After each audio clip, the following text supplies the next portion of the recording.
am Fawzia. This is your daily Skymet weather report. Let's quickly have a look what's happening in the country weather-wise.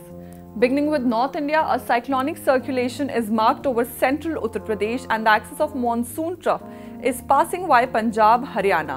Thus, light to moderate rainfall is possible over Himachal Pradesh, Uttarakhand, parts of West Uttar Pradesh, Haryana and Punjab. In the meantime, Jammu and Kashmir, Delhi and North Rajasthan could see isolated spells.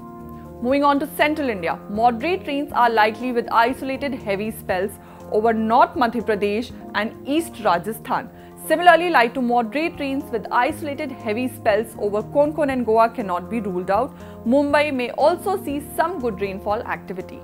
There are chances of scattered light showers over rest of Madhya Pradesh, Chhattisgarh, Vidarbha, Marathwada along with isolated moderate rain in Gujarat. Thus, Chhattisgarh will see relief from flooding conditions. Furthermore, we expect light to moderate rain over coastal Karnataka while rains will remain subdued over rest of southern peninsula including Kerala.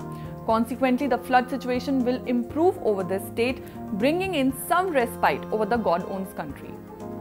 At last, in east and northeast, light to moderate rain with isolated heavy spells are expected over parts of Bihar, Jharkhand and West Bengal, whereas scattered light to moderate showers are likely over East Uttar Pradesh and northeastern states.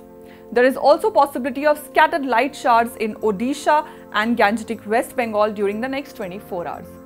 That's all for today. For live lightning and thunderstorm status and accurate weather forecast across the country, log on to skymetweather.com. You can also catch us on Facebook, Twitter and Instagram, and don't forget to subscribe our YouTube channel.